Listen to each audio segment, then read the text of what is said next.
जैसे पुलवामा हुआ था उसका इनने बेनिफिट लिया, उसी तरीके से वो लगता है यूसीसी को भी उसी तरीके से इस्तेमाल करेंगे जैसे राम मंदिर को करने की कोशिश ये कर रहे हैं। आपको बताना होगा कि ओबीसी के अधिकारियों का आप क्या करने जा रहे हैं, एसटी के अधिकारियों का क्या करने जा रहे हैं, एससी के अधिकारियों का क्या करने जा रहे हैं, आदिवासी का, जनजातियों का, हमारे थारू, बुक्सा, भोटिया जनजाति, हमारे जौनसार के लोगों के जो अधिकार मिले हैं उनका आप क्या करने जा रहे हैं। अफसोस है, एक तरफ राहुल गांधी जी की यात्रा में पथराव और उनको यात्रा नहीं करने दी जा रही, परमिशन नहीं दी जा रही, मंदिर में परमिशन लेने के बाद प्रवेश नहीं दिया जा रहा है स्वतंत्रता संग्राम सेनानी परिवार के बच्चे को और एक शहीद के बच्चे को। नरेंद्र मोदी जी देहरादून आएंगे, अगर उस दिन परेड ग्राउंड दिया जाएगा तो उस दिन इस बात का सही तरीके से जवाब कांग्रेस और यहाँ की जनता देगी। शर्मनाक है। और उसके अलावा केदारनाथ में 223 किलो सोने की चोरी, उसके अलावा जोशीमठ की घटना, अंकिता भंडारी के वीआईपी का मामला, SSC भर्ती घोटाला, पटवारी पेपर लीक, बच्चों के एजिटेशन में लाठी चार्ज करना। आज गणतंत्र दिवस पर देश भर में और उत्तराखंड में भी इसको धूमधाम से मनाया जा रहा है। सरकारें जो है झंडा फहरा रही हैं और इसके साथ उत्तराखंड में मुख्यमंत्री पुष्कर सिंह धामी ने घोषणा की है कि यूसीसी का ड्राफ्ट जो है उस कमेटी ने अपना काम पूरा कर लिया है और ड्राफ्ट मिलते ही सरकार जो है स्पेशल सेशन बुलाएगी और उसको अमल में लाने के लिए कवायद शुरू हो जाएगी। अब इसका क्या रिएक्शन आएगा, किस तरह से ये इसको अप्लाई होगा, किस तरह से इसका एग्जीक्यूशन होगा, इसको लेकर हमारे साथ बातचीत के लिए मौजूद हैं उत्तराखंड कांग्रेस के प्रदेश अध्यक्ष करण मेहरा जी। मेहरा जी, बहुत बहुत स्वागत है आपका आज तक पे। सबसे पहले तो यूसीसी अब सरकार जो है तेज़ी पकड़ रही है। पहले तो राम मंदिर प्राण प्रतिष्ठा का जिस तरह से मनाया गया पूरे देश में, अब यूसीसी उत्तराखंड में तेज़ी पकड़ रहा है। किस तरह से देखते हैं इसको? और ये भी कहा जा रहा है कि जो ट्राइबल एरियाज़ हैं या ट्राइबल्स हैं उनको इससे बाहर रखा जाएगा, तो आप क्या सोचते हैं?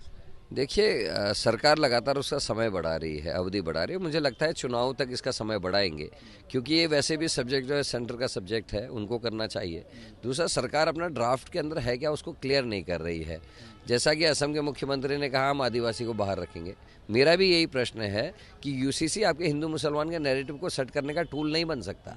आपको बताना होगा कि ओबीसी के अधिकारियों का आप क्या करने जा रहे हैं, एसटी के अधिकारियों का क्या करने जा रहे हैं, एससी के अधिकारियों का क्या करने जा रहे हैं, आदिवासी का, जनजातियों का, हमारे थारू, बुक्सा, भोटिया जनजाति, हमारे जौनसार के लोगों के जो अधिकार मिले हैं उनका आप क्या करने जा रहे हैं।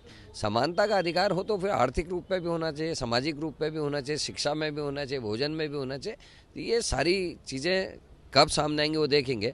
मुझे लगता है बीजेपी का केवल ये चुनावी मामला है और वो जो जनता के बीच में लगातार हिंदू मुसलमान का एक नैरेटिव सेट करने की कोशिश करते हैं पोलराइजेशन ऑफ वोट के लिए, उसका ये भी पार्ट है और वो लगातार इस पर फोकस कर रहा है। मुझे लगता है चुनाव तक ये कुछ नहीं करेंगे, क्योंकि ड्राफ्ट जिस दिन सामने आ जाएगा उस दिन इसमें रिएक्शंस आने स्टार्ट होंगे और सरकार इसका जानती है इसके क्या परिणाम होंगे, इसलिए सरकार इसको लगातार अभी टालेगी केवल इसका लाभ लेने की। आपको लगता है कि सिर्फ अभी घोषणा हो रही है और लंबा खिंचेगा? निश्चित ही घोषणा हो रही है, क्योंकि ऐसे टाइम पे इसको जारी भी करेंगे जब जनता उसको पढ़ ही नहीं पाएगी, सब लोग चुनाव में होंगे, ताकि आनंद फानंद पे ये कर दें और माहौल ले बना दें इनके कार्यकर्ता की हो रहा है। 24 घंटे में गणेश को पूरे भारत में दूध पिला सकने वाली पार्टी है, ये कुछ भी कर सकते हैं। लेकिन ये जैसे पुलवामा हुआ था उसका इनने बेनिफिट लिया, उसी तरीके से वो लगता है यूसीसी को भी उसी तरीके से इस्तेमाल करेंगे जैसे राम मंदिर को करने की कोशिश ये कर रहे हैं। आज आपकी स्क्रीनिंग कमेटी की भी बैठक हो रही है और तमाम चीज़ों को लेकर चर्चा होगी। 2024 के चुनाव को लेकर रणनीति बनेगी।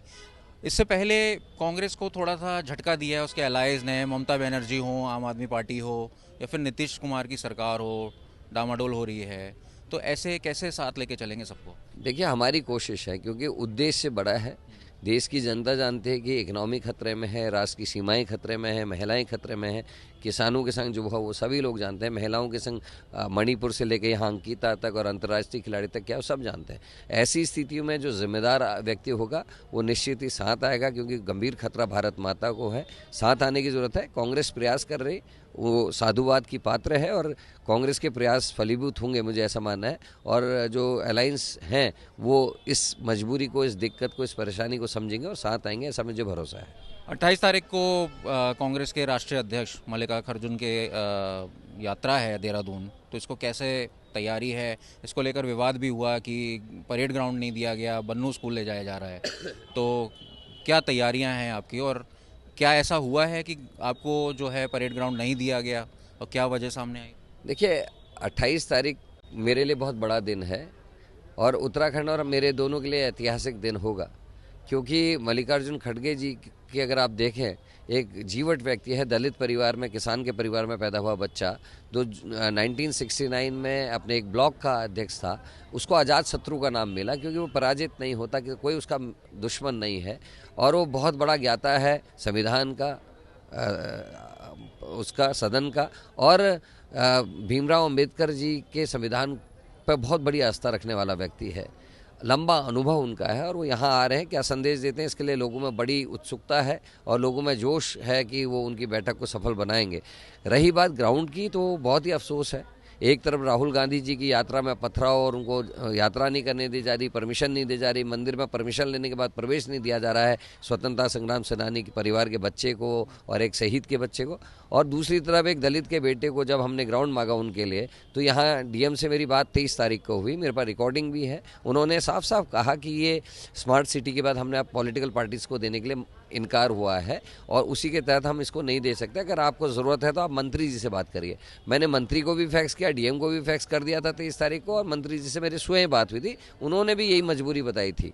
और उसके बाद हम लोग प्रयास करते रहे, हम रेंजर्स ग्राउंड भी गए, बन्नू भी गए, इन जगहों भी गए, और लास्ट में कल हमने बन्नू को फाइनल किया। और लेकिन जो बीजेपी के प्रवक्ता जिस तरीके से झूठा आलाप कर रहे हैं या प्रशासनिक अधिकारी, वो बिल्कुल झूठा है, क्योंकि हमारे पास सबूत है, फैक्स की डेट कोई नहीं बदल सकता, फैक्स किस तारीख को हुआ है और किस तरीके से उन्होंने 25 तारीख की सुबह तक हमको कोई जवाब नहीं दिया। तो हमारे पास इतना समय नहीं होता, 26 जनवरी भी है और मीटिंग्स भी हैं, और जब कार्यक्रम होते हैं उसमें सुरक्षा की भी दृष्टि देखनी पड़ती है, परमिशंस का भी है, तो इसलिए हमको आनन फानन में कल फिर बन्नू करना पड़ा। और बीजेपी के प्रवक्ता और सरकार और इनका प्रशासन लगातार झूठ बोल रहा, सारे सबूत हमारे पास हैं, फोन रिकॉर्डिंग्स हमारे पास हैं, हमने कब फैक्स किया हुआ हमारे पास है, और बीजेपी के लोग लगातार झूठ बोल रहे हैं और उनको शर्म आनी चाहिए। आने वाले समय में कांग्रेस लेकिन इस बात पर नज़र रखेगी, नरेंद्र मोदी जिस दिन देहरादून आएंगे, अगर उस दिन परेड ग्राउंड दिया जाएगा तो उस दिन इस बात का सही तरीके से जवाब कांग्रेस और यहाँ की जनता देगी। 2024 के चुनाव को लेकर किस तरह से तैयारी कर रहे हैं, क्या मुद्दे रहेंगे जो उत्तराखंड में 5 सीटों को पर जीतने के लिए कांग्रेस जो है ताल ठोकेगी?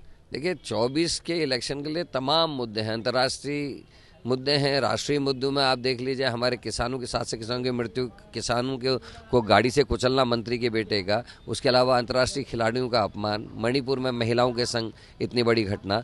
उत्तराखंड के परिप्रेक्ष्य में देखें तो 9 हिमालय राज्यों में उत्तराखंड महिला अपराध में प्रथम श्रेणी में है, 900 से ज़्यादा रेप केसेस, 778 उठाईगिरी के केसेस महिलाओं के प्रति, तो ये शर्मनाक है। और उसके अलावा केदारनाथ में 223 किलो सोने की चोरी, उसके अलावा जोशीमठ की घटना, अंकिता भंडारी के वीआईपी का मामला, SSC भर्ती घोटाला, पटवारी पेपर लीक, बच्चों के एजिटेशन में लाठीचार्ज करना, कोरोना वॉरियर्स का लगातार आंदोलन, उनके संग बदसलूकी करना, अस्पतालों के में डॉक्टर की कमी, अघोषित बिजली कटौती, गन्ना किसानों के आंदोलन, किसानों की दुर्दशा, ये सब, और बेरोजगारी, महंगाई, ये सभी हमारे मुद्दे होंगे।